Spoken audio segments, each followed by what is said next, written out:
Ngasisu mahosagumna Sana Lebak Story Collection na mayamgidamakta nungairaba phunga wari ama puduna lakjare. Wari asigi maming na Mapurebagi nupi thibi memtonbi wari asibu thabirakpana nungsi hawizam. Hauzik mayamgi mafamda wari asi kudol tamzari mayam punna taminarasi. Thaina mamangai ngalingai matamda khul amada memtonbi kaubi mama mapagi naitom yauzabi ningol ama leirami. Memtonbigi mama mapado khul leikaida ina khunbadasu hainarami. Masak matausu watapadabi maran mathumsu watabi oibaduda awu pakhang khudingna mawu pamnabani. Adabu laibuk thiba thodok amadagi memtonbidu mama oiba ngambagi pangal adumadi mangkhirami. Madu khanglakpa mikupta mabu koitan tanaramba nupa khudingmak loina handokna khibani.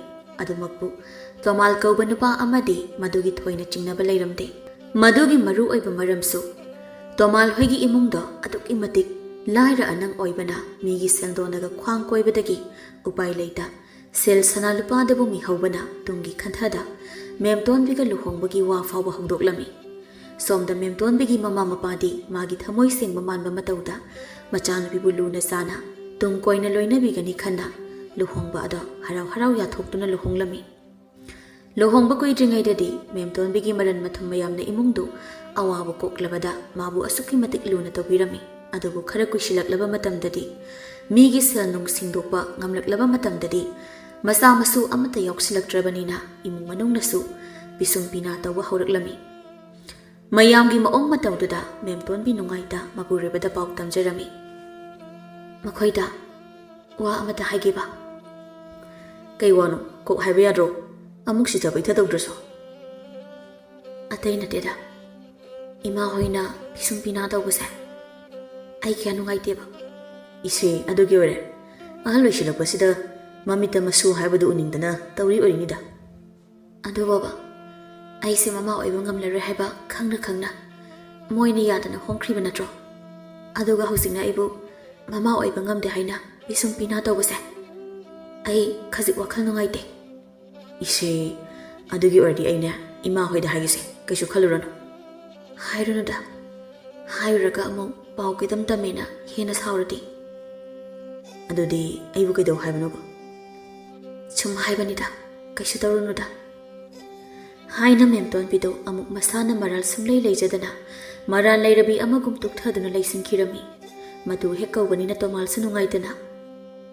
adumna wakal hanthaganuse moina phana hairasu aina nangidamakta leplibasini hoida napiyoibi ekhoigidi ꯑꯩꯈꯣꯏꯒꯤ ꯏꯁꯣꯔ ꯑꯣꯏꯔꯤꯕ ꯏꯄꯨꯔꯣꯏꯕꯅꯕꯨ ꯅꯨꯡꯁꯤꯕꯤꯔꯕꯗꯤ ꯃꯁꯤꯗꯒꯤ ꯍꯦꯟꯕ ꯂꯩꯕ ꯅꯠꯇꯦꯗ ꯑꯗꯨꯅꯤ ꯅꯪꯒꯤꯗꯃꯛꯇꯗꯤ ꯑꯩꯅ ꯂꯦꯡꯗꯅ ꯂꯦꯞꯂꯤꯁꯤꯅꯤ ꯑꯗꯨꯅꯕꯨ ꯑꯩꯁꯨ ꯈꯨꯗꯤꯡꯃꯛ ꯄꯦꯟꯊꯣꯛꯂꯒ ꯅꯪꯇꯅꯕꯨ ꯅꯨꯡꯁꯤꯕꯤꯔꯕꯗꯤ ꯌꯥꯔꯦ ꯍꯥꯏꯅ ꯂꯩꯖꯔꯤꯕꯁꯤꯅꯤ ꯍꯥꯏꯅ ꯃꯇꯩ ꯃꯅꯥꯎ ꯑꯅꯤꯗꯨ ꯍꯥꯏꯐꯦꯠꯀ ꯑꯣꯏꯅꯖꯗꯨꯅ ꯂꯩꯔꯤꯉꯩ ꯑꯗꯨꯗ ꯃꯄꯥꯜꯗꯒꯤ ꯃꯅꯦꯝ ꯏꯕꯦꯝꯃ ꯑꯁꯪꯕꯤꯅ ꯍꯥꯏ ꯃꯧ ꯃꯧ Masigi mausina mukadaida leikrabano madu managadu yaikhalabar karino wa amata haige tawbase sungta taroidabani laina bu chenkraba karino haina mapangda mana thopa ama law khongli mama ibema aduna ngangli sagli adu taraga magi nupina sunungairam loi haiba khanglibani adubu mama dadi hangana ngangluba ngamloidabana magi nupido oina onsiladuna chalo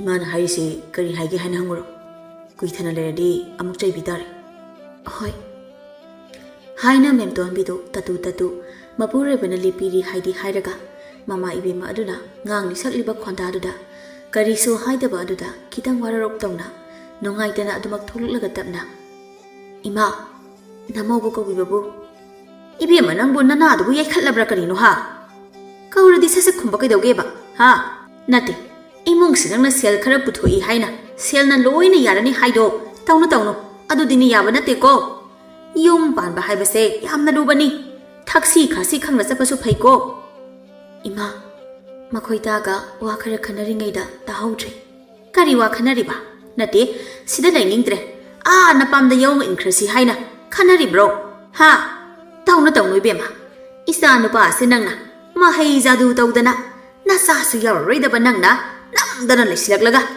imung sida kusi tawdana leiraba asida pendadana ꯅꯄꯥꯝꯗ ꯄꯨꯒꯦ ꯍꯥꯏꯕꯗꯨꯗꯤꯅꯦ ꯈꯛ ꯌꯥꯗꯧꯕ ꯅꯠꯇꯦ ꯍꯥꯏꯅ ꯑꯁꯪꯕꯤꯗꯨ ꯃꯔꯤ ꯃꯈꯣꯡ ꯑꯃ ꯏꯁꯝ ꯁꯝꯅꯗ ꯃꯥꯅ ꯊꯣꯛꯄ ꯑꯃ ꯌꯥꯔꯅꯤ ꯃꯇꯥꯒꯨꯝ ꯃꯃꯧꯗꯨꯗ ꯆꯩꯁꯤꯟꯕꯤꯔꯝꯃꯤ ꯃꯦꯝꯇꯣꯟꯕꯤꯁꯨ ꯃꯔꯥꯜ ꯁꯨꯡꯂꯩ ꯂꯩꯇꯅ ꯃꯥꯅ ꯂꯥꯜꯂꯕꯤ ꯑꯃꯒꯨꯝ ꯇꯞꯅ ꯏꯃꯥ ꯑꯗꯨꯒꯤ ꯅꯠꯇꯦ ꯏꯃꯨꯡꯁꯦ ꯀꯔꯝꯅ ꯆꯥꯎꯈꯠꯅꯕ ꯇꯧꯁꯤꯒꯦ ꯍꯥꯏꯅ ꯈꯟꯅꯔꯝꯕꯅꯤ ꯆꯥꯎꯈꯠꯂꯒ ꯀꯩꯗꯧꯗꯣꯏꯕ ꯑꯃꯨꯛꯇ ꯈꯨꯝꯃꯣꯕ ꯆꯥꯎꯈꯠꯂꯒ ꯀꯔꯤꯗ ꯀꯥꯟꯅꯗꯣꯏꯅꯣꯕ ꯅꯆꯥꯅꯁꯨ ꯑꯃ ꯂꯩꯅꯤ ꯍꯥꯏꯅꯤꯡꯉꯥꯏꯁꯨ ꯅꯠꯇ꯭ꯔꯕ ꯇꯞ ꯃꯈꯩ ꯇꯥꯟꯁꯤꯜꯂꯒ ꯀꯅꯥꯒꯤ ꯑꯣꯏꯍꯟꯒꯦ ꯍꯥꯏꯔꯤꯕꯅꯣꯕ ꯈꯨꯝꯃꯨꯅꯤ ꯅꯆꯤꯟꯗꯣ ꯈꯨꯝꯃꯣꯕ ꯀꯅꯥꯒꯤ ꯑꯣꯏꯅꯕꯅꯣꯕ ꯍꯥꯏꯅ ꯑꯁꯪꯕꯤꯗꯣ ꯍꯦꯟꯅ ꯁꯥꯎꯒꯠꯅ ꯃꯃꯧꯗ ꯆꯩꯁꯤꯟꯕꯤꯔꯝꯃꯤ ꯃꯦꯝꯇꯣꯟꯕꯤꯁꯨ ꯃꯅꯦꯝꯒꯤ ꯃꯅꯤꯡ ꯃꯃꯥꯡ ꯊꯠꯅ ꯉꯥꯡꯂꯤꯕꯗꯨ ꯃꯔꯧ ꯂꯩꯕ ꯋꯥꯉꯥꯡ ꯑꯗꯨꯗ ꯈꯥꯡꯕ ꯉꯝꯗꯅ ꯏꯃꯥ ꯅꯃꯧꯒꯤ ꯏꯔꯥꯜꯁꯤꯕꯨ ꯀꯔꯤꯅꯣꯅꯦ ꯑꯩꯅ ꯇꯧꯔꯨꯕ ꯍꯥꯏꯔꯨꯕ ꯈꯨꯗꯤꯡ ꯏꯃꯥꯅ ꯁꯥꯎꯅꯕꯒꯤ ꯃꯁꯛꯇ ꯑꯣꯏꯔꯤꯕ ꯑꯁꯤꯅ ꯅꯃꯧꯅ ꯀꯔꯤ ꯂꯪꯖꯈꯤꯕꯒꯤꯅꯣ ꯅꯃꯧ ꯋꯥꯈꯜ ꯑꯃꯠꯇ ꯇꯥꯕ ꯉꯝꯖꯗ꯭ꯔꯦ ꯏꯕꯦꯝꯃ ꯅꯪꯒꯤ ꯃꯤꯁꯨꯝ ꯂꯩꯋꯥꯁꯦ ꯑꯣꯟꯊꯣꯛꯅ ꯍꯩꯈ꯭ꯔꯦꯗꯀꯣ ꯑꯗꯨꯕꯨꯅꯦ ꯅꯪꯒꯤ ꯃꯤꯁꯨꯝ ꯂꯩꯋꯥꯗꯨꯅ ꯏꯆꯥ ꯅꯨꯄꯥꯒ ꯑꯩꯒꯤ ꯅꯨꯄꯥꯒꯗ ꯄꯪꯊꯕ ꯉꯝꯂꯕꯁꯨꯅꯦ ꯑꯁꯪꯕꯤ ꯑꯩꯉꯣꯟꯗꯗꯤ ꯈꯛ ꯆꯪꯕ ꯉꯝꯗꯧꯕ ꯅꯠꯇꯦ ꯅꯇꯥꯗꯣ ꯈꯤꯠꯇꯧꯔꯅꯨ ꯀꯥꯟꯅꯔꯣꯏ ꯏꯕꯦꯝꯃ ꯀꯥꯟꯅꯔꯣꯏ ꯍꯥꯏꯔꯤꯕꯁꯤꯅꯤꯀꯣ ꯏꯃꯥ ꯅꯃꯧꯅ ꯍꯥꯏꯖꯕ ꯈꯨꯗꯤꯡ ꯃꯤꯁꯨꯝ ꯂꯩꯋꯥ ꯇꯧꯕ ꯇꯥꯠ ꯇꯧꯕ ꯑꯣꯏꯅ ꯏꯃꯥꯅ ꯎꯔꯤꯕ ꯑꯁꯤꯕꯨ ꯀꯔꯤꯒꯤꯅꯣ ꯍꯥꯏꯕ ꯑꯩꯁꯨ ꯈꯪꯕ ꯉꯝꯗ꯭ꯔꯦ ꯑꯗꯨꯕꯨ ꯅꯃꯧꯗꯤ ꯑꯗꯨꯒꯨꯝꯕ ꯑꯃꯠꯇꯗꯤ ꯇꯧꯈꯤꯗꯕꯅꯤ ꯑꯁꯦꯡꯕ ꯑꯗꯨꯗ ꯍꯥꯏꯖꯕꯅꯤ ꯑꯗꯨꯕꯨ ꯅꯃꯧꯒꯤ ꯑꯁꯦꯡꯕ ꯊꯃꯣꯏꯁꯦ ꯏꯃꯥꯅ ꯈꯪꯕꯤꯈꯤꯗ꯭ꯔꯕ ꯃꯥꯜꯂꯦ ꯀꯌꯥꯗꯅꯣꯅꯦ ꯊꯃꯣꯏ ꯁꯤꯡꯕꯤꯒ ꯌꯥꯝꯅ ꯁꯥꯔꯗꯅ ꯌꯦꯡꯅꯤꯡꯗꯕꯅ ꯃꯦꯁꯤꯟꯅꯔꯤꯗ ꯏꯕꯦꯝꯃ ꯅꯪꯒ ꯑꯣꯟꯁꯤꯟꯅꯔꯒ ꯆꯤꯟꯗꯥ ꯄꯧꯗꯥꯅꯕꯒꯤ ꯃꯇꯝꯒ ꯂꯩꯖꯕ ꯅꯠꯇꯦ ꯊꯕꯛ ꯌꯥꯝꯅ ꯂꯩ ꯍꯟꯗꯣꯛꯁꯦ ꯋꯥꯒ ꯑꯃꯠꯇ ꯍꯥꯏꯖꯔꯔꯣꯏ ꯉꯝꯅꯕ ꯑꯗꯨꯝ ꯇꯧꯖꯔꯒꯦꯕ ꯑꯩ ꯍꯥꯏꯅ ꯑꯁꯪꯕꯤꯗꯨ ꯐꯦꯠ ꯍꯥꯏꯗꯣꯛꯂꯒ ꯐꯤ ꯈꯔ ꯇꯥꯔꯒ ꯂꯩꯔꯤꯗꯨ ꯈꯨꯟꯒꯠꯂꯒ ꯁꯨꯗꯧꯒꯤ ꯇꯧꯔꯤꯕ ꯑꯗꯨꯗ ꯃꯦꯝꯇꯣꯟꯕꯤꯁꯨ ꯍꯦꯛ ꯄꯦꯟꯗꯗꯨꯅ ꯁꯥꯎꯅꯤꯡꯂꯤꯕꯅꯤ ꯍꯥꯏꯅ ꯋꯥ ꯍꯥꯏꯗꯕꯤ ꯃꯃꯥꯏ ꯂꯩꯊꯣꯛꯂꯒ ꯏꯃꯨꯡꯗ ꯆꯪꯒꯦ ꯇꯧꯕꯗ ꯃꯄꯨꯔꯣꯏꯕꯅ ꯍꯦꯛ ꯊꯣꯛꯂꯛꯄꯒ ꯈꯝꯊꯦꯡꯅꯔꯝꯃꯤ ꯇꯣꯃꯥꯜꯁꯨ ꯑꯆꯨꯝ ꯑꯔꯥꯟꯊꯤꯗ ꯃꯃꯥ ꯏꯕꯦꯝꯃ ꯑꯗꯨꯅ ꯊꯕꯛ ꯇꯧꯔꯒ ꯃꯥꯒꯤ ꯅꯨꯄꯤꯅ ꯅꯨꯡꯉꯥꯏꯅ ꯂꯩꯊꯣꯛꯏ ꯍꯥꯏꯅ ꯈꯟꯅ ꯁꯥꯎꯅ ꯍꯥꯏꯔꯛꯂꯝꯃꯤ ꯅꯨꯄꯤ ꯅꯪꯕꯨ ꯏꯃꯥꯅ ꯇꯧꯔꯤꯁꯦ ꯇꯧꯒꯦ ꯍꯥꯏꯗ ꯑꯍꯜ ꯑꯁꯤꯅ ꯍꯧꯖꯤꯛꯄꯨ ꯑꯁꯨꯛ ꯌꯥꯝꯕ ꯐꯤꯌꯥꯝꯁꯦ ꯁꯣꯜꯂꯤꯅꯦ ꯏꯃꯥꯅ ꯍꯥꯏꯗꯨꯅ ꯑꯁꯤꯕꯨ ꯏꯃꯥ ꯍꯣꯏꯅ ꯍꯥꯏꯕ ꯍꯥꯏꯗꯕ ꯊꯤꯗꯅ ꯂꯩꯒꯦ ꯍꯥꯏꯔꯣ ꯅꯪꯕꯨ ꯌꯥꯅꯤ ꯑꯩ ꯑꯗꯨꯝ ꯁꯨꯈꯤ ꯍꯥꯏꯔꯒ ꯃꯦꯝꯇꯣꯟꯕꯤꯗꯣ ꯃꯃꯥꯏ ꯂꯩꯔꯒ ꯁꯨꯃꯥꯡ ꯑꯗꯣꯝꯗ ꯀꯨꯝꯊꯅꯕ ꯇꯧꯔꯝꯃꯤ ꯁꯣꯝꯗꯅ ꯃꯄꯨꯔꯣꯏꯕ ꯑꯗꯨꯅ ꯀꯔꯤꯅꯣ ꯀꯔꯥꯅꯣ ꯈꯪꯗ ꯃꯆꯤꯟꯗ ꯃꯁꯤ ꯅꯨꯄꯤꯁꯤꯗꯤꯕ ꯍꯥꯏꯗ꯭ꯔꯤ ꯃꯈꯩ ꯀꯔꯤꯃꯠꯇ ꯈꯪꯗꯦꯕ ꯃꯄꯨꯔꯣꯏꯕꯅ ꯁꯣꯜꯂꯤꯕꯗꯨ ꯇꯥꯔꯒ ꯃꯦꯝꯇꯣꯟꯕꯤꯗꯣ ꯃꯊꯃꯣꯏꯗꯤ ꯌꯥꯝꯅ ꯅꯨꯡꯉꯥꯏꯖꯗ꯭ꯔꯕꯅꯤ ꯑꯗꯨꯕꯨ ꯅꯨꯡꯉꯥꯏꯇꯕ ꯑꯗꯨ ꯂꯣꯠꯁꯤꯜꯂꯒ ꯃꯅꯦꯝꯒꯤ ꯅꯥꯀꯟꯗ ꯐꯝꯊꯗꯨꯅ ꯏꯃꯥ ꯐꯤꯁꯦ ꯅꯃꯧ ꯑꯗꯨꯝ ꯁꯨꯔꯒꯦ ꯌꯥꯔꯦ ꯏꯕꯦꯝꯃ ꯏꯆꯥ ꯅꯨꯄꯥꯒꯤ ꯃꯃꯥꯡꯗ ꯈꯤꯠ ꯇꯧꯁꯤꯟꯅꯔꯅꯨ ꯌꯥꯔꯦ ꯑꯩꯅ ꯑꯗꯨꯝ ꯇꯧꯔꯕ ꯊꯕꯛꯁꯤꯗ ꯑꯗꯨꯝ ꯇꯧꯖꯔꯒꯦ ꯌꯥꯔꯦ ꯃꯦꯝꯇꯣꯟꯕꯤꯗꯤ ꯃꯅꯦꯝꯅ ꯍꯥꯏꯔꯛꯂꯤꯕ ꯋꯥꯗꯨꯗ ꯄꯨꯡꯉꯛ ꯋꯥꯈꯟꯗ ꯀꯩꯅꯣ ꯏꯃꯥꯅ ꯍꯥꯏꯔꯤꯕ ꯃꯌꯥꯝꯁꯤꯕꯣ ꯑꯩꯅ ꯑꯗꯨꯝ ꯇꯧꯔꯤꯕ ꯃꯌꯥꯝꯁꯤꯗ ꯀꯩꯁꯨ ꯌꯥꯎꯍꯟꯕꯁꯨ ꯅꯠꯇꯦ ꯃꯆꯥꯅꯨꯄꯥꯒꯤ ꯃꯃꯥꯡꯁꯤꯗ ꯑꯩꯅ ꯌꯥꯝꯅ ꯑꯣꯠꯄꯒꯤ ꯃꯑꯣꯡ ꯃꯥꯜꯍꯜꯂꯤꯕꯅꯤꯅꯦ ꯈꯪꯅꯦꯕ ꯑꯗꯨꯗꯤ ꯃꯗꯨ ꯈꯟꯅ ꯃꯦꯝꯇꯣꯟꯕꯤꯁꯨ ꯇꯧꯒꯦ ꯌꯥꯎꯅ ꯐꯔꯦ ꯏꯃꯥꯅ ꯁꯨꯒꯦ ꯍꯥꯏꯔꯕꯅꯤꯅ ꯁꯨꯔꯣ ꯑꯗꯨ ꯂꯣꯏꯔꯒ ꯏꯃꯥꯅ ꯆꯥꯛꯈꯨꯝꯒꯤ ꯏꯁꯤꯡꯗꯨꯁꯨ ꯍꯦꯛ ꯁꯣꯛꯆꯤꯟꯕꯤꯔꯣ ꯅꯨꯡꯇꯤꯒꯤ ꯇꯧꯕꯒꯨꯝ ꯑꯁꯪꯕꯤ ꯇꯔꯪ ꯑꯃꯗ ꯍꯣꯏ ꯍꯥꯏꯅ ꯈꯨꯝꯗꯣꯛꯂꯨꯔꯒ ꯋꯥꯈꯜ ꯂꯥꯛꯄꯗ ꯀꯩꯅꯣ ꯃꯥꯅ ꯍꯧꯖꯤꯛ ꯍꯥꯏꯔꯝꯕꯗꯨꯕꯣ ꯑꯩꯕꯨ ꯆꯥꯛꯈꯨꯝ ꯏꯁꯤꯡ ꯁꯣꯛꯑꯣ ꯍꯥꯏꯕ ꯑꯁ ꯂꯣꯏꯔꯦꯗꯅ ꯑꯗꯨꯒ ꯑꯩꯅ ꯍꯣꯏ ꯍꯥꯏꯅ ꯈꯨꯝꯈ꯭ꯔꯤꯅꯤꯅꯦ ꯑꯩꯅꯗꯤ ꯏꯆꯥꯅꯨꯄꯥꯒꯤ ꯃꯃꯥꯡꯗ ꯃꯁꯤꯒꯤ ꯃꯧꯁꯤꯅ ꯑꯩꯕꯨ ꯌꯥꯝꯅ ꯑꯣꯠꯄ ꯊꯕꯛ ꯏꯪꯈꯥꯡ ꯁꯨꯍꯟꯕ ꯁꯥꯒꯦ ꯇꯧꯔꯒ ꯃꯥꯗꯤ ꯑꯋꯣꯏ ꯇꯥꯅ ꯍꯥꯏꯖꯤꯜꯂꯝꯂꯦꯅꯦ ꯍꯣꯏꯗ ꯇꯧꯕ ꯍꯥꯏꯕꯗꯨꯅꯤ ꯏꯆꯥꯅꯨꯄꯥꯅ ꯊꯥꯖꯅꯕ ꯃꯥꯅ ꯑꯩꯕꯨ ꯌꯥꯝꯅ ꯑꯣꯠꯄ ꯊꯕꯛ ꯏꯪꯈꯥꯡ ꯁꯨꯕ ꯃꯥꯜꯍꯜꯂꯒ ꯂꯣꯏꯔꯦ ꯃꯗꯨ ꯍꯥꯏꯅ ꯈꯜꯂꯗꯨꯅ ꯋꯥꯈꯜꯗ ꯅꯣꯛꯆꯔꯤꯕꯅꯤ ꯁꯣꯝꯗꯁꯨ ꯃꯃꯥꯒꯤ ꯃꯇꯥꯇꯨ ꯈꯪꯖꯗꯕ ꯃꯆꯥꯅꯨꯄꯥꯗꯨꯗꯤ ꯃꯥꯒꯤ ꯅꯨꯄꯤꯅ ꯑꯋꯣꯏ ꯇꯥꯅ ꯃꯃꯥꯗꯨ ꯊꯕꯛ ꯁꯨꯍꯟꯕꯣꯏ ꯅꯤꯡꯗꯨꯅ ꯄꯤꯁꯨꯝ ꯈꯖꯤꯛ ꯁꯨꯛꯆꯤꯜꯂꯒ ꯅꯪꯗꯤ ꯅꯍꯥꯟꯈꯩ ꯑꯩ ꯂꯩꯇꯕ ꯀꯥꯟꯗ ꯏꯃꯥꯁꯦ ꯊꯕꯛ ꯏꯪꯈꯥꯡ ꯄꯪꯁꯨꯗ ꯁꯨꯍꯜꯂꯒ ꯊꯝꯂꯤꯕ ꯑꯣꯏꯔꯦ ꯌꯥꯝ ꯁꯨꯍꯟꯕ ꯅꯠꯇꯦꯕ ꯑꯍꯜ ꯑꯣꯏꯁꯤꯜꯂꯛꯂꯒ ꯂꯦꯡꯗꯕꯤ ꯑꯣꯠꯇꯕꯤ ꯂꯩꯔꯗꯤ ꯍꯦꯟꯅ ꯁꯣꯟꯖꯤꯜꯂꯅꯤ ꯍꯥꯏꯗꯅ ꯏꯃꯥꯅ ꯉꯝꯕ ꯈꯖꯤꯛ ꯇꯧꯍꯟꯕꯅꯤꯗ ꯐꯤ ꯁꯨꯕ ꯏꯁꯤꯡ ꯍꯣꯟꯕ ꯑꯁꯤꯕꯨ ꯏꯃꯥꯅ ꯇꯧꯕ ꯉꯝꯕ ꯊꯕꯛꯂꯕ ꯏꯕꯨꯡꯉꯣ ꯑꯗꯨꯒꯨꯝꯕꯗꯤ ꯏꯃꯥꯅ ꯑꯗꯨꯝ ꯏꯔꯥꯏ ꯂꯥꯏꯅ ꯉꯝꯃꯤꯗ ꯏꯃꯧꯗ ꯉꯥꯡꯕꯤꯅꯨ ꯇꯨ ꯏꯃꯥꯅꯁꯨ ꯍꯥꯏꯁꯤꯅꯤ ꯏꯃꯥꯅ ꯉꯝꯃꯦ ꯍꯥꯏꯅ꯫ ꯑꯁꯤꯗꯤꯅꯦ ꯏꯃꯥꯅ ꯅꯪ ꯀꯤꯕꯒꯤ ꯑꯁꯤꯒꯨꯝꯕ ꯊꯕꯛꯁꯤꯕꯨ ꯑꯍꯜ ꯀꯅꯥ ꯁꯨꯅꯒꯦꯕ ꯅꯠꯇꯦ ꯅꯪꯁꯤ ꯐꯅ ꯐꯕꯣꯏꯅꯤꯡꯕꯅꯦ ꯏꯃꯥꯗꯒ ꯙꯞꯀ ꯇꯧꯔꯒ ꯀꯤꯍꯜꯂꯤ ꯑꯣꯏꯔꯝꯅꯤꯅꯦ ꯏꯃꯥ ꯅꯃꯧ ꯅꯨꯄꯤꯅ ꯙꯞ ꯅꯨꯡꯒ ꯇꯧꯔꯁꯨꯅꯦ ꯅꯆꯥ ꯂꯩꯔꯤ ꯅꯆꯥꯗ ꯍꯥꯏꯌꯨ ꯏꯃꯧꯅꯒ ꯀꯔꯤꯃꯇ ꯇꯧꯗꯦ ꯆꯨꯝꯅꯇ ꯏꯃꯥꯅ ꯉꯝꯕ ꯈꯔ ꯁꯨ ꯍꯥꯏꯕꯅꯤꯗ ꯍꯥꯏꯅ ꯑꯁꯪꯕꯤꯗꯣ ꯃꯆꯥꯅꯨꯄꯥꯗ ꯏꯪꯒꯤꯠꯅ ꯙꯞ ꯇꯧꯏ ꯍꯥꯏꯅ ꯏꯪꯒꯤꯠ ꯇꯧꯔꯝꯃꯤ ꯃꯇꯧꯗꯨꯗ ꯃꯦꯝꯇꯣꯟꯕꯤꯗꯤ ꯄꯣꯔꯣꯛ ꯄꯣꯔꯣꯛ ꯍꯦꯛ ꯆꯥꯛꯂꯕꯅꯤ ꯑꯗꯨꯕꯨ ꯃꯃꯥꯒꯤ ꯃꯇꯥꯠ ꯈꯪꯗꯕ ꯃꯆꯥꯅꯨꯄꯥ ꯑꯗꯨꯗꯤ ꯃꯇꯨꯗ ꯑꯣꯟꯁꯤꯜꯂꯒ ꯑꯣ ꯅꯪꯗꯤ ꯅꯍꯥꯟ ꯃꯈꯩ ꯑꯩꯉꯣꯟꯗ ꯑꯣꯏꯗ ꯄꯥꯗ ꯃꯌꯥꯝꯅ ꯑꯃ ꯇꯝꯁꯤꯜꯂꯒ ꯏꯃꯥꯁꯤꯗꯅ ꯑꯣꯠꯄ ꯌꯥꯕ ꯑꯣꯜꯂꯤꯕ ꯑꯣꯏꯔꯦ ꯙꯞꯀ ꯇꯧꯕ ꯁꯥꯗꯅ ꯅꯪ ꯅꯨꯡꯉꯥꯏꯅꯦꯕ ꯅꯪ ꯃꯈꯣꯏꯗ ꯑꯩꯅ ꯍꯥꯏꯁꯦ ꯑꯃꯨꯛꯇ ꯇꯥꯈꯨꯋꯣ ꯀꯔꯤꯒꯤ ꯇꯥꯕ ꯅꯪꯅ ꯍꯥꯏꯗꯧꯔꯤꯕ ꯑꯣꯏꯗ ꯄꯥꯗꯕ ꯃꯌꯥꯝꯗꯣ ꯂꯣꯏꯅ ꯑꯩ ꯈꯪꯉꯤ ꯈꯪꯉꯕ ꯅꯪ ꯑꯁꯤꯗꯤ ꯅꯨꯡꯉꯥꯏꯅꯦꯕ ꯍꯥꯏꯔꯒ ꯇꯣꯃꯥꯜꯗꯣ ꯃꯇꯨꯕꯨ ꯐꯨꯒꯦ ꯍꯥꯏꯅ ꯃꯈꯨꯠ ꯊꯥꯡꯒꯠꯂꯛꯄꯗ ꯃꯃꯥ ꯏꯕꯦꯝꯃꯅ ꯏꯕꯨꯡꯉꯣ ꯃꯤꯒꯤ ꯃꯃꯥꯡꯗ ꯐꯖꯗꯦꯅꯦ ꯍꯥꯏꯔꯒ ꯏꯃꯨꯡꯗ ꯄꯨꯁꯤꯜꯂꯒ ꯐꯨꯔꯣ ꯍꯥꯏꯅ ꯏꯪꯒꯤꯠ ꯇꯧꯔꯝꯃꯤ ꯃꯆꯥꯅꯨꯄꯥꯁꯨ ꯋꯥꯈꯜ ꯇꯥꯔꯗꯨꯅ ꯍꯣꯏ ꯍꯥꯏꯒꯨꯝꯃꯗꯅ ꯃꯉꯛꯇꯨ ꯅꯣꯝꯂꯒ ꯃꯇꯨꯗ ꯑꯃꯨꯛ ꯑꯣꯟꯁꯤꯜꯂꯒ ꯂꯥꯎ ꯂꯥꯎ ꯏꯃꯨꯡꯗ ꯆꯪꯁꯤꯜꯂꯣ ꯉꯥꯏꯈꯣ ꯑꯩꯅ ꯍꯥꯏꯁꯦ ꯑꯝꯇ ꯇꯥꯈꯣꯕ ꯏꯃꯥ ꯅꯆꯥꯅꯨꯄꯥꯅ ꯑꯩ ꯐꯨꯗꯧꯔꯤ ꯏꯃꯥ ꯏꯕꯨꯡꯉꯣ ꯅꯣꯏꯕꯨ ꯃꯤꯒꯤ ꯃꯃꯥꯡꯗ ꯐꯖꯗꯦꯅꯦ ꯍꯥꯏꯔꯒ ꯑꯃꯨꯛ ꯇꯞꯊꯔꯒ ꯌꯥꯔꯛꯇ ꯉꯪꯂꯒ ꯈꯔ ꯀꯟꯅ ꯍꯦꯛ ꯐꯨ ꯏꯃꯥꯅ ꯌꯥꯏ ꯍꯥꯏꯅ ꯃꯅꯤꯡ ꯑꯣꯟꯊꯣꯛꯂꯒ ꯅꯨꯡꯉꯥꯏꯅ ꯐꯝꯂꯒ ꯀꯔꯤ ꯀꯔꯤꯅꯣ ꯆꯥꯅꯕꯅꯤ ꯍꯥꯏꯅ ꯐꯤꯖꯤꯗ ꯀꯦꯔꯤꯕꯗꯨ ꯂꯧꯊꯣꯛꯂꯒ ꯆꯥꯔꯝꯃꯤ ꯏꯃꯨꯡꯗꯅ ꯃꯦꯝꯇꯣꯟꯕꯤꯗꯨ ꯑꯁꯦꯡꯕꯒꯤ ꯃꯄꯨꯔꯣꯏꯕꯅ ꯃꯥꯕꯨ ꯐꯨꯔꯗꯧꯕꯩ ꯅꯤꯡꯗꯨꯅ ꯄꯥꯈꯠꯂꯒ ꯃꯈꯣꯏꯗ ꯑꯩꯅ ꯍꯥꯏꯁꯦ ꯑꯝꯇ ꯇꯥꯈꯣꯕ ꯑꯩ ꯏꯃꯥꯗ ꯅꯣꯡꯃꯗ ꯙꯞ ꯇꯧꯗꯦꯕ ꯑꯩꯁꯨ ꯈꯪꯉꯤ ꯀꯩꯗꯧꯒꯦ ꯅꯪꯅ ꯏꯃꯥꯗ ꯀꯩꯁꯨ ꯇꯧꯗꯦ ꯍꯥꯏꯕ ꯑꯗꯨꯒ ꯀꯩꯒꯤ ꯏꯃꯥꯒꯤ ꯃꯃꯥꯡꯗꯅ ꯋꯥꯗꯣ ꯇꯞꯅ ꯍꯥꯏꯌꯣ ꯏꯃꯥ ꯇꯥꯅꯤ ꯏꯃꯥꯅꯅꯦ ꯊꯑꯣꯏꯀꯤ ꯅꯪꯕꯨ ꯑꯩꯅ ꯉꯥꯡꯅꯕ ꯆꯩꯅꯕ ꯍꯥꯏꯅ ꯇꯧꯔꯤꯗꯣ ꯑꯩꯁꯨ ꯂꯣꯏꯅ ꯈꯪꯉꯤ ꯀꯩꯗꯧꯒꯦ ꯑꯗ ꯑꯩꯅ ꯅꯪꯒꯤ ꯃꯤꯆꯪ ꯑꯣꯏꯅ ꯆꯪꯂꯨꯔꯒ ꯅꯪꯉꯣꯟꯗ ꯍꯦꯟꯅ ꯉꯥꯡꯕꯤ ꯆꯩꯕꯤꯅꯤ ꯍꯥꯏꯕ ꯑꯩꯁꯨ ꯈꯪꯉꯤ ꯑꯗꯨꯅ ꯀꯩꯗꯧꯕ ꯌꯥꯏ ꯍꯥꯏꯅ ꯈꯜꯂꯛꯄꯗ ꯏꯃꯥꯒꯤ ꯃꯃꯥꯡꯗ ꯃꯥꯅ ꯍꯥꯏꯕ ꯊꯥꯖꯕ ꯁꯥꯗꯨꯅ ꯑꯩꯅ ꯅꯪꯕꯨ ꯐꯨꯕ ꯆꯩꯕ ꯁꯥꯔꯕꯗꯤ ꯅꯪꯉꯣꯟꯗꯁꯨ ꯈꯔ ꯁꯥꯐꯅꯤ ꯇꯧꯕꯅꯤꯗ ꯑꯗꯨꯅ ꯍꯥꯟꯅ ꯍꯥꯏꯔꯗꯤ ꯐꯩꯗꯅ ꯍꯥꯏꯗꯕꯅꯤꯅ ꯑꯩꯗꯤ ꯃꯤꯍꯨꯟꯒꯁꯦ ꯌꯧꯔꯨꯔꯦ ꯌꯥꯔꯤꯁꯦ ꯑꯗꯨꯒꯤ ꯁꯔꯨꯛ ꯏꯃꯥꯒꯤ ꯃꯃꯥꯡꯗꯅꯦ ꯃꯇꯧ ꯃꯥꯟꯅꯕ ꯑꯩꯅꯅꯦ ꯅꯪꯗꯨ ꯐꯨꯖꯤꯟꯅꯔꯒꯦ ꯑꯗꯨꯒ ꯅꯪꯅ ꯀꯞꯁꯤꯟꯅꯧ ꯍꯣꯏ ꯑꯗꯨꯗꯤ ꯑꯩ ꯍꯧꯔꯒꯦ ꯀꯞꯁꯤꯟꯅꯕ ꯍꯦꯛꯇ ꯑꯗꯣ ꯅꯪꯁꯨ ꯃꯇꯧ ꯃꯥꯟꯅꯕ ꯈꯔ ꯆꯩꯁꯤꯟꯅꯔꯛꯑꯣ ꯍꯣꯏ ꯍꯣꯏ ꯍꯧꯔꯒꯦꯀꯣ ꯅꯪꯅ ꯀꯩꯒꯤꯅꯣ ꯏꯃꯥꯅ ꯙꯞꯀ ꯇꯧꯔꯤꯗꯤ ꯍꯥ ꯃꯇꯨꯡ ꯃꯅꯥꯎ ꯇꯧꯈꯤꯗ꯭ꯔꯥ ꯍꯥ ꯇꯧꯈꯤꯗ꯭ꯔꯕ ꯑꯌꯣ ꯑꯩ ꯁꯤꯔꯦ ꯏꯃꯥ ꯑꯩꯕꯨ ꯑꯝꯇ ꯈꯟꯕꯤꯌꯨ ꯑꯩ ꯃꯇꯨꯡ ꯃꯅꯥꯎ ꯏꯃꯥꯗ ꯋꯥ ꯐꯥꯎꯕ ꯀꯟꯅ ꯍꯥꯏꯖꯔꯔꯣꯏ ꯑꯩ ꯂꯥꯜꯂꯦꯕ ꯏꯃꯥ ꯑꯩꯕꯨ ꯑꯝꯇ ꯀꯟꯕꯤꯌꯣ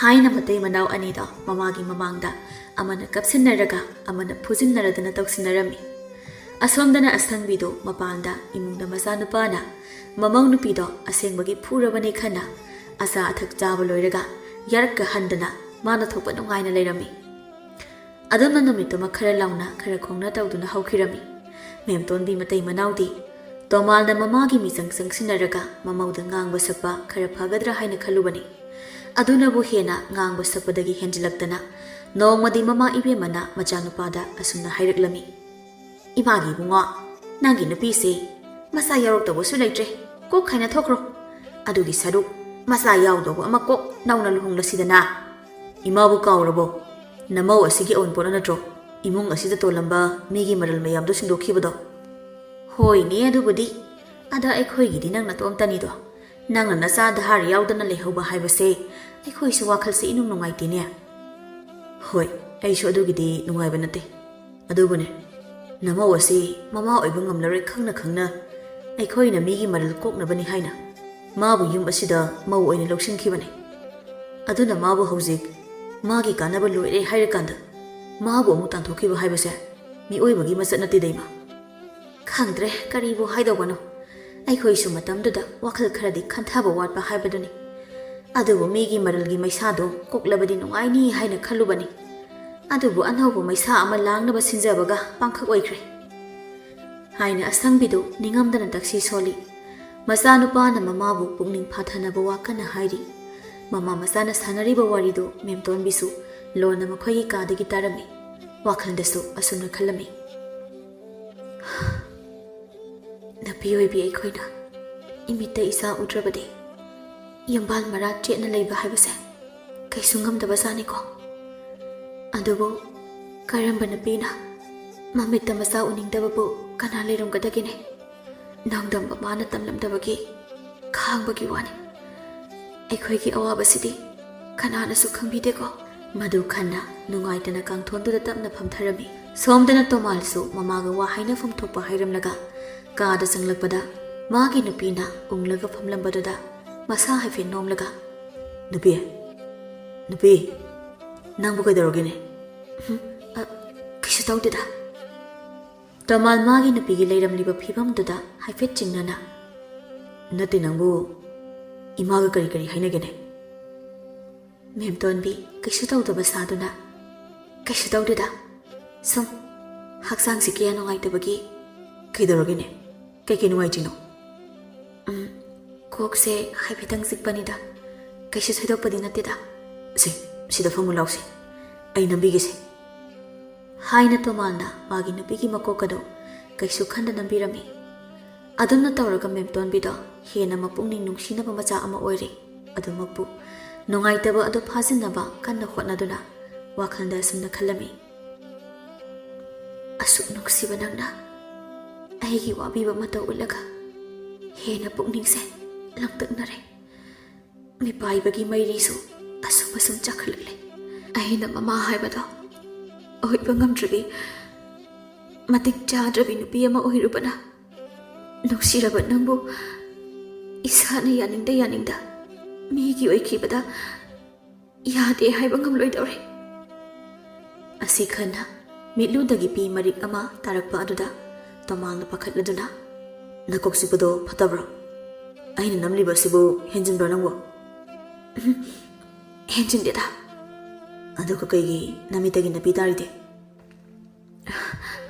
ꯑꯗꯨꯗꯤ ꯃꯤꯠꯇ ꯇꯤꯟ ꯆꯪꯈꯤꯕꯒꯤꯅꯤ꯫ ꯀꯔꯥꯏꯅꯣ ꯌꯦꯡꯕꯤꯒꯦꯁꯦ?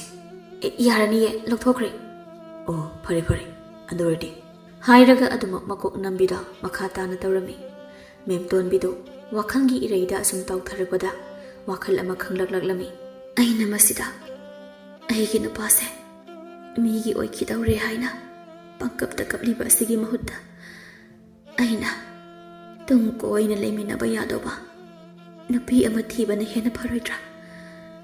ꯑꯗꯨ ꯑꯣꯏꯔꯕꯗꯤ ꯏꯃꯥꯅꯁꯨ ꯑꯩꯕꯨ ꯀꯩꯁꯨ ꯁꯥꯎꯔꯔꯣꯏ꯫ ꯑꯩꯅ ꯈꯖꯤꯛ ꯄꯦꯟꯊꯣꯛꯂꯒ ꯑꯩꯈꯣꯏ ꯄꯨꯟꯅ ꯅꯨꯡꯁꯤ ꯆꯥꯟꯅꯅ ꯂꯩꯅꯕ ꯍꯣꯠꯅꯕꯅ ꯍꯦꯟꯅ ꯐꯅꯤ꯫ ꯋꯥꯈꯜꯗꯣ ꯑꯗꯨꯝꯅ ꯈꯟꯗꯨꯅ ꯅꯨꯃꯤꯠ ꯑꯗꯨꯃꯗꯤ ꯍꯧꯈꯤꯔꯝꯃꯤ꯫ ꯃꯊꯪꯒꯤ ꯍꯦꯛ ꯅꯣꯡꯉꯥꯟꯕꯒ ꯏꯃꯨꯡ ꯃꯅꯨꯡ ꯊꯕꯛ ꯏꯪꯈꯥꯡ ꯂꯣꯏꯔꯒ ꯃꯐꯤ ꯅꯥꯟꯅ ꯁꯦꯠꯇꯨꯅ ꯃꯄꯥꯝꯗ ꯇꯍꯥ ꯆꯠꯈꯤꯔꯝꯃꯤ꯫ ꯑꯁꯪꯕꯤꯗꯨ ꯃꯃꯧ ꯅꯨꯄꯤꯅ ꯇꯍꯥ ꯆꯦꯟꯊꯣꯛꯈꯤꯕꯗꯨ ꯎꯕꯗ ꯀꯧꯕꯒ ꯑꯃꯠꯇ ꯅꯪꯍꯧꯗ ꯃꯆꯥꯅꯨꯄꯥꯗ ꯑꯣꯏꯅ ꯑꯣꯟꯁꯤꯜꯂꯗꯨꯅ, ꯏꯕꯨꯡꯉꯣ, ꯃꯧꯅ ꯃꯐꯤ ꯅꯥꯟꯅ ꯁꯦꯠꯂꯒ ꯆꯠꯈ꯭ꯔꯤꯕꯁꯤꯕꯨ ꯀꯔꯥꯏꯗꯅꯣꯅꯦ? ꯃꯄꯥꯝꯗꯅꯤ ꯏꯃꯥ, ꯑꯁꯣꯝꯗ ꯆꯠꯇꯕ ꯌꯥꯗꯕ ꯊꯕꯛ ꯑꯃ ꯂꯩꯔꯦ ꯍꯥꯏꯔꯝꯕꯅꯦ꯫ ꯃꯥꯒꯤ ꯃꯄꯥꯝꯁꯤ ꯑꯣꯟꯊꯣꯛꯅ ꯇꯣꯏꯅꯁꯨ ꯆꯠꯈ꯭ꯔꯦꯗꯀꯣ꯫ ꯀꯔꯤ ꯊꯕꯛꯄꯨ ꯂꯩꯕꯅꯣ ꯈꯪꯗꯦ, ꯍꯞꯇꯥ ꯀꯥꯡꯗꯅ ꯍꯦꯛ ꯆꯠꯂꯤ꯫ ꯃꯤꯁꯨ ꯃꯃꯥ ꯃꯄꯥꯗꯨꯗ ꯉꯥꯏꯕꯗꯨꯗ ꯆꯠꯅꯤꯡꯇꯧꯔꯤꯅꯤ꯫ ꯑꯩꯁꯨ ꯃꯔꯛꯇ ꯊꯕꯛꯁꯤꯅ ꯁꯪꯂꯕꯗꯤ ꯆꯠꯄꯤꯕ ꯌꯥꯕꯅꯤ꯫ ꯀꯔꯤ? ꯅꯇꯨꯁꯤꯅ ꯆꯠꯄꯗꯒꯤ ꯍꯦꯟꯗꯣꯛꯇꯅ ꯅꯪꯁꯨ ꯆꯠꯇꯧꯔꯤꯕ? ꯅꯪ ꯍꯥꯏꯔꯤꯁꯤꯅꯤ? ꯃꯁꯤꯒꯤ ꯅꯨꯄꯤ ꯄꯦꯠꯅ ꯆꯦꯡꯖꯪꯕꯤꯁꯦ ꯃꯁꯤꯅ ꯄꯨꯔꯥ ꯁꯨꯝꯈ꯭ꯔꯕ ꯀꯔꯤꯅꯣ? ꯏꯃꯥ, ꯑꯩꯅꯅꯦ ꯅꯃꯧ ꯅꯨꯄꯤꯒꯤ ꯃꯃꯥꯡꯗ ꯋꯥ ꯍꯥꯏꯕꯗꯣ ꯐꯖꯗꯦ ꯍꯥꯏꯅ ꯍꯥꯏꯗꯕꯅꯤꯀꯣ꯫ ꯏꯃꯥꯒꯤ ꯅꯃꯧ ꯅꯇꯧꯗꯣ ꯈꯔꯗꯤ ꯍꯦꯟꯃꯜꯂꯤꯀꯣ꯫ ꯅꯃꯧꯁꯦ ꯃꯆꯥ ꯌꯥꯎꯔꯔꯣꯏ ꯍꯥꯏꯕ ꯈꯪꯅ ꯏꯃꯥ ꯍꯣꯏꯅ ꯌꯥꯗꯅ ꯂꯨꯍꯣꯡꯂꯦ꯫ ꯑꯗꯨꯒ ꯍꯧꯖꯤꯛꯄꯨ ꯃꯆꯥ ꯌꯥꯎꯗꯦ ꯍꯥꯏꯗꯨꯅ ꯑꯣꯠꯄꯤ ꯅꯩꯕꯤꯕ ꯑꯁꯤꯕꯨ ꯀꯔꯝꯕ ꯊꯃꯣꯏꯅꯣꯕ? ꯃꯥꯁꯨꯅꯦ ꯍꯥꯏꯗꯣꯛꯇꯕꯒꯤ ꯋꯥꯅꯤ, ꯃꯄꯨꯛꯅꯤꯡꯗꯗꯤ ꯋꯥꯔꯧꯔꯝꯒꯗꯧꯔꯤꯕꯅꯤ꯫ ꯃꯗꯨ ꯍꯥꯏꯅ ꯇꯣꯃꯥꯜꯅ ꯃꯃꯥꯗꯣ ꯋꯥꯈꯜ ꯇꯥꯅꯕꯅꯤ ꯍꯥꯏꯅ ꯃꯌꯥ ꯀꯣꯡꯒꯣꯜ ꯀꯥꯕ ꯃꯈꯩ ꯉꯥꯡꯂꯤ꯫ ꯑꯗꯨꯒ ꯃꯃꯥ ꯏꯕꯦꯝꯃ ꯑꯗꯨꯅ ꯀꯩꯁꯨ ꯊꯧꯁꯥꯗꯅ, ꯏꯕꯨꯡꯉꯣ, ꯅꯪꯅꯗꯤ ꯅꯇꯨꯒꯤ ꯄꯥꯈꯠꯅ ꯍꯥꯏꯔꯤꯕ, ꯅꯇꯨꯒꯤ ꯈꯜꯂꯤꯉꯩꯗ ꯑꯩꯈꯣꯏꯗꯤ ꯙꯥꯔ ꯃꯨꯠꯂꯅꯤ ꯈꯟꯕꯗ ꯅꯄꯥꯒ ꯑꯩꯒꯗꯤ ꯑꯍꯤꯡ ꯀꯌꯥꯅꯣ ꯂꯥꯏꯃꯟ ꯑꯣꯏꯗꯅ ꯇꯨꯝꯗ꯭ꯔꯤꯕꯁꯦ?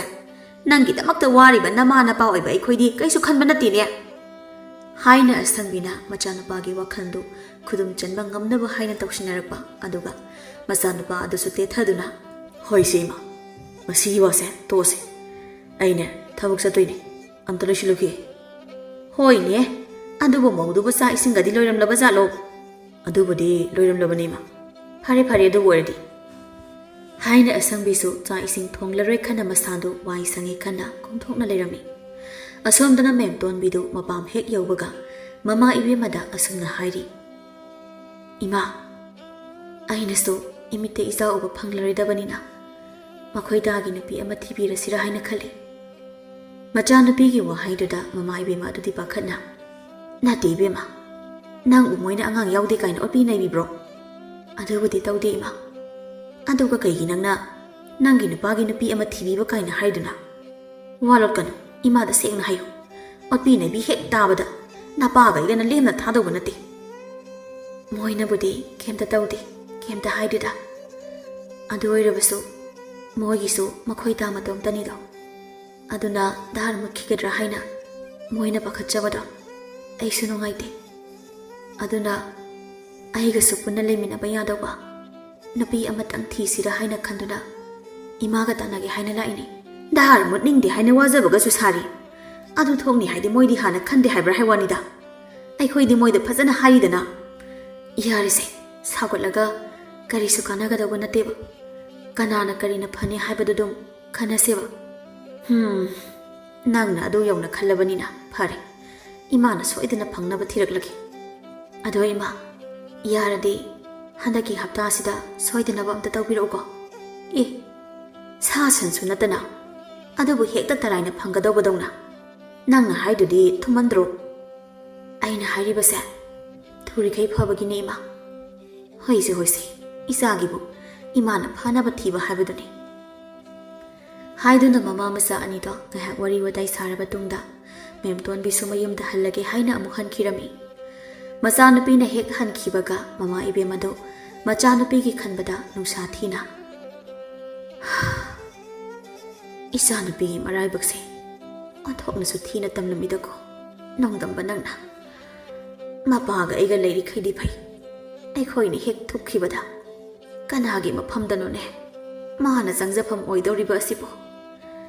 ꯍꯦ ꯇꯥꯏꯕꯪ ꯁꯦꯝꯕ ꯃꯄꯨ, ꯅꯪꯅ ꯏꯆꯥꯅꯨꯄꯤꯒꯤ ꯃꯔꯥꯏꯕꯛꯇ ꯅꯨꯡꯉꯥꯏꯕ, ꯏꯪꯅ ꯆꯤꯛꯅ ꯃꯄꯨꯔꯣꯏꯕꯒꯤ ꯃꯤꯅꯨꯡꯁꯤ ꯐꯪꯅ ꯂꯦꯟꯕ ꯄꯨꯟꯁꯤ ꯍꯥꯏꯕꯗꯨꯗꯤ ꯑꯣꯏꯍꯟꯕꯤꯌꯨꯀꯣ." ꯃꯗꯨ ꯍꯥꯏꯅ ꯃꯃꯥ ꯏꯕꯦꯝꯃꯗꯣ ꯃꯆꯥꯅꯨꯄꯤꯒꯤꯗꯃꯛꯇ ꯇꯥꯏꯕꯪ ꯁꯦꯝꯕ ꯃꯄꯨꯗ ꯊꯧꯅꯤꯖꯔꯝꯃꯤ꯫ ꯑꯁꯣꯝꯗꯅ ꯃꯦꯝꯇꯣꯟꯕꯤ ꯐꯅ ꯉꯟꯅꯗꯤ ꯍꯟꯖꯔꯛꯄꯅꯤ, ꯑꯗꯨꯕꯨ ꯃꯅꯦꯝ ꯏꯕꯦꯝꯃ ꯑꯗꯨꯅ ꯉꯥꯡꯗꯗꯤ ꯉꯥꯡꯂꯒꯦ ꯍꯥꯏꯅ ꯂꯩꯈ꯭ꯔꯕꯅꯤꯅ ꯃꯃꯧ ꯑꯗꯨꯅ ꯍꯦꯛ ꯃꯥꯡꯒꯣꯜ ꯙꯔꯤ ꯀꯥꯈꯠꯂꯛꯄꯒ ꯏꯁꯧ ꯍꯥꯟꯅ ꯍꯦꯛꯇ ꯂꯥꯡꯕ ꯍꯧꯔꯛꯂꯝꯃꯤ꯫ "ꯊꯕꯛ ꯏꯪꯈꯥꯡ ꯆꯠꯊꯣꯛ ꯈꯣꯠꯇꯣꯛꯄꯗ ꯃꯇꯝ ꯆꯥꯏ ꯆꯥꯗꯦ ꯈꯪꯗꯕꯤꯁꯤ ꯇꯧꯅꯨ ꯍꯥꯏꯁꯤ ꯍꯦꯛꯇ ꯃꯌꯥꯗꯦꯕ" ꯍꯥꯏꯅ ꯃꯇꯣꯞꯇ ꯉꯥꯡꯂꯤ꯫ ꯃꯦꯝꯇꯣꯟꯕꯤꯁꯨ ꯃꯅꯦꯝꯅ ꯉꯥꯡꯂꯤ ꯁꯛꯂꯤꯕꯗꯨ ꯑꯃꯠꯇ ꯈꯨꯝꯗꯦ, ꯇꯨꯃꯤꯟꯅ ꯑꯗꯨꯃꯛ ꯆꯪꯈꯤꯔꯝꯃꯤ꯫ ꯀꯔꯤꯃꯠꯇ ꯈꯨꯝꯂꯝꯗꯕ ꯑꯗꯨꯗ ꯍꯦꯟꯅ ꯏꯁꯧ ꯀꯟꯈꯠꯇꯨꯅ, "ꯍꯥꯏꯔꯤ ꯉꯥꯡꯂꯤꯁꯦ ꯑꯃꯠꯇ ꯈꯨꯝꯗ ꯀꯌꯥꯗ ꯃꯉꯛ ꯃꯅꯥ ꯀꯜꯂꯤꯕꯅꯣꯕ ꯁꯤ?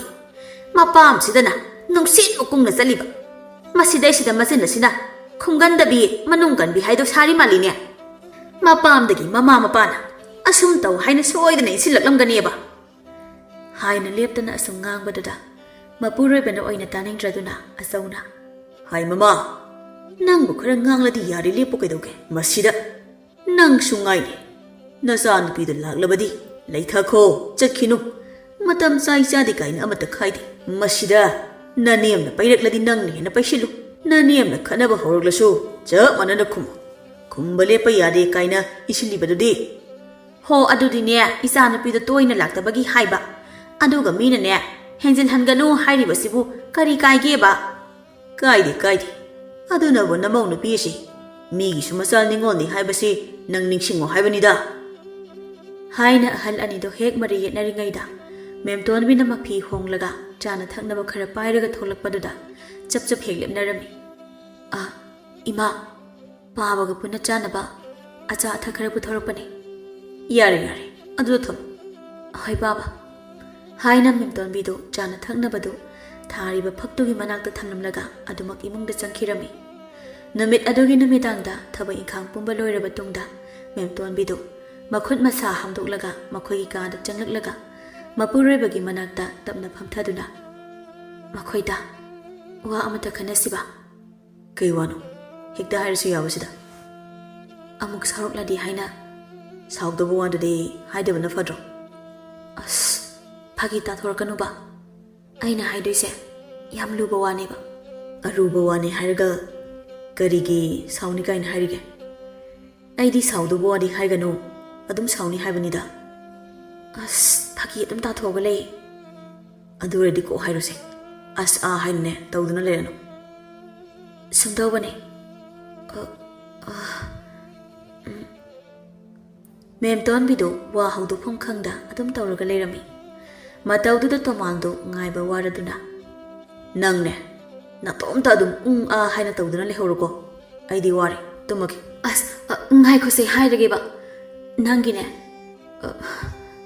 ꯅꯨꯄꯤ ꯑꯃ ꯊꯤꯔꯦ ꯑꯗꯨꯒ ꯂꯨꯍꯣꯡꯅꯕ ꯇꯧꯔꯁꯦ ꯍꯥꯏꯒꯦ ꯇꯧꯕꯅꯤ ꯇꯣꯃꯥꯜ ꯃꯥꯒꯤ ꯅꯨꯄꯤꯗ ꯄꯤꯁꯨꯝ ꯍꯥꯏꯐꯦꯠ ꯁꯨꯞꯅ ꯌꯦꯡꯂꯒ ꯅꯪꯅ ꯍꯥꯏꯖꯔꯤꯕ ꯋꯥꯗꯨꯕꯨ ꯅꯁꯥꯅ ꯐꯥꯎꯕ ꯀꯔꯤꯅꯣ ꯈꯪꯉꯤꯕꯣ ꯑꯩꯅ ꯍꯥꯏꯔꯤꯕ ꯋꯥꯁꯤꯕꯨ ꯀꯃꯥꯏꯅ ꯑꯩꯅ ꯈꯪꯉꯣꯏꯗꯧꯔꯤꯕꯅꯣ नुपी अमग नंगी नुपा ओइरिबा Eega लुहोंखिबा लेमिनखिबा हाइबदुबु नंबु येंबा ngamदोरिबा येंबा ngamoi haina sagai sidar mutpado aduna hena iral ama langsinbagum ai wakhalse मधुगी दमकता नंगना थोइना वाबियु हाइदिनि कमाइना वारे दौरिनो इमुंग सिगी मौदी ai itomtana oiraga ai nataba mau ama laklamadi imung se adumak angang yauduna dar sandolakani haiba wakhalsida ai yarito नंगी फिबम खंगना नंबु yum असिदा मावइन लौसिनबगी अयाबदो पीख्रबनिना मदुदि अदुम खांग बताबने मखोई ताबदि नहा ओइरिबनिना अदुमना हाइरि अदुबो अहल ओइरबा इमागा पाबगदि मखोई गिदि कितसु खलु कइदोगे मखोई अमा हिंगलमि हाइबगी दहार अमता फावबा संदोकलरे खलुबदा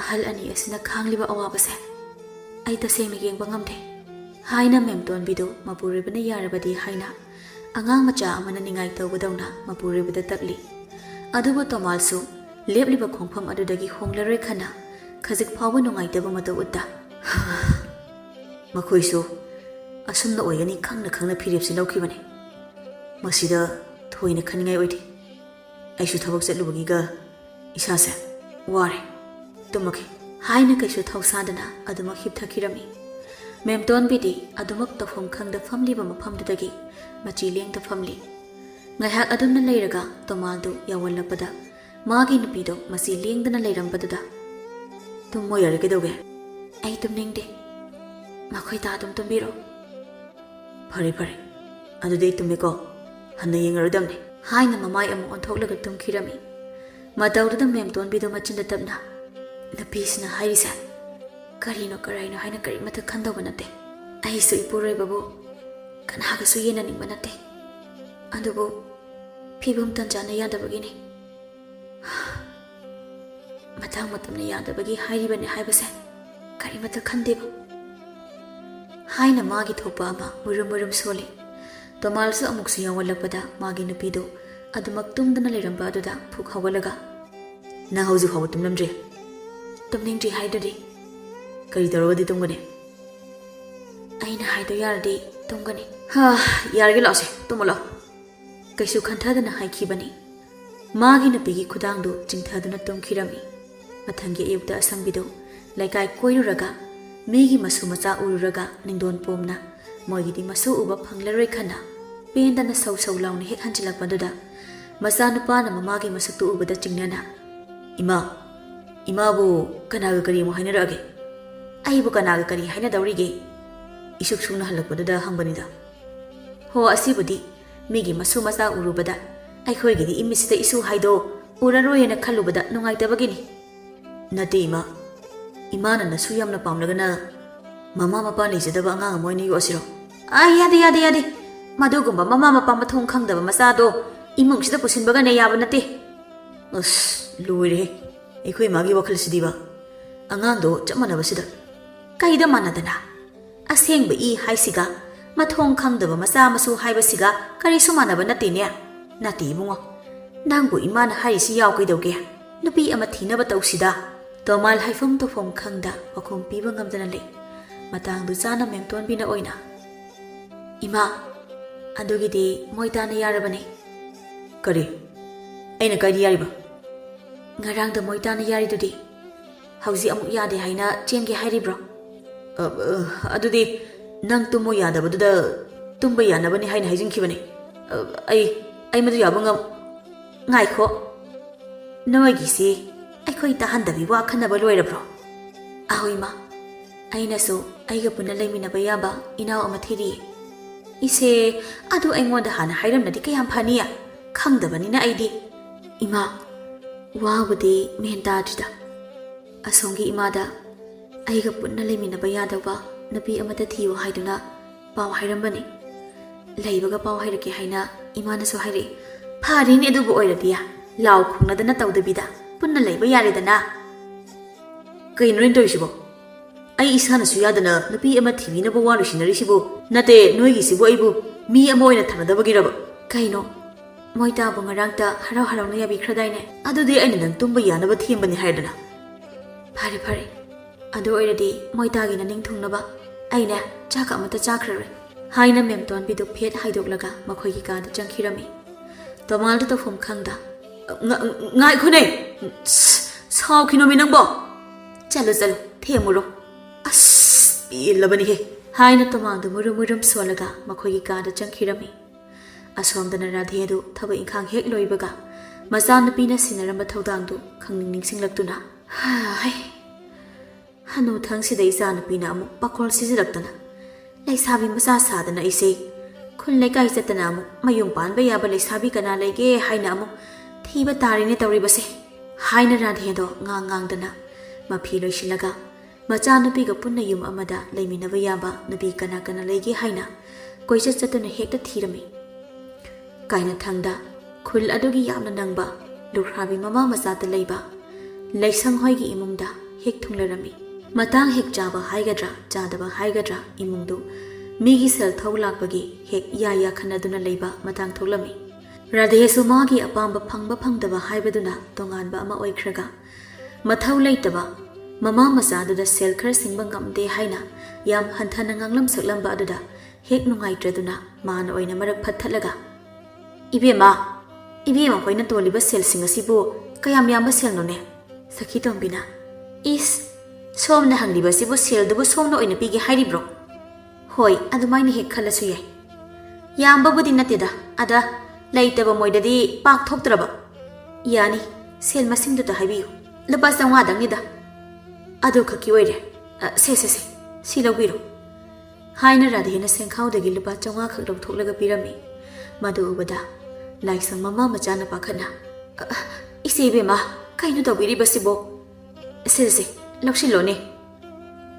Adudi hekta lawreko. Hairaga sakhi tombi sel adu lawduna magi kuina thoktraba sel du phangle khana harauna chakhirami. Laisang mama masandudi adumak tafum khangda. Ise bema singba ngamlaroidaba lamal ama amuk tonsile. Adubu ima isana sel dudi singba ngambagi yarida singdrasu angamba mateng pangnabani haina khandoklo. Aina laklibase namana sada wafam amata haudoke haina laklibani. Hairaga masana pina sinaramba wafam pumba mama masada tamlami. Magi wadu taraga mama machado haifet munna yengnarami aduga laisangna itaptapna. Wafamdo ima isagi oinasu laibak yamna phaba wani. Aina sumagi mafam khangna leija horabadi haina khalamlibani. As aina di noina yaning loidra haina khaluribani. Phare noina bu yarabadi masin manaw adumak nuksisana na hek leiba haibaduni. Asi haina mama masasu atopa imung amada leiraga kana leite haina machabu mina usittabagi mahutta atombi oirasu oina nuksisana na leijabana phare khana lohongba ado yathoklami. Asumna mamaga matugana takmanbadagi tomaldo masana yaningda adumak inaw na leisabi macha amaga luhongba haibadu tarami. Luhongba namit aduda memtonbi mapuroibana kokta koget yetuna kaina loba chakhibado yengjaraga mitludagi pirang leptana sinthajarami adumakbu magi laibakini haina khandoklaga taksi sonduna leijahorami. Luhongba adusu adumak loiraduna kaina sunpa mayumda thilaktuna mayam irang langnarami. Napi mayamgi mi hek chatkhibaga memtonbisu lairiki kada changlaktuna. Inhaw iche kai saksa thona batawrasi law. Iche ado iche wa amata kaino hekta koidina tum hayo kedoge. Ahibu iche ke hek pokminaba nanaw makni khana loinabiyu ko. Aisu ichebu aigi hek pokminaba ise makni khanjage. Adugi oire kai khaloidawrino. Isil inaw ima amatagi masa natrabasu haujikti ima amagi machani haina khalaga loinaradabani. Law thoklasi. Hoi je. Asi haina machin manawda ꯍꯥꯟꯅ ꯊꯣꯏꯅ ꯂꯣꯏꯅꯕ ꯅꯠꯇ꯭ꯔꯕꯁꯨ ꯅꯨꯃꯤꯠ ꯑꯗꯨꯗꯒꯤ ꯍꯦꯛ ꯄꯣꯛꯃꯤꯟꯅꯕ ꯃꯆꯤꯟ ꯃꯅꯥꯎꯒꯨꯝꯅ ꯂꯣꯏꯅꯗꯨꯅ ꯂꯣꯟꯅꯕꯤ ꯍꯥꯏꯕꯗꯨ ꯑꯣꯏꯗꯨꯅꯁꯨ ꯅꯨꯡꯁꯤ ꯆꯥꯟꯅꯅ ꯂꯩꯈꯤꯔꯝꯃꯤ꯫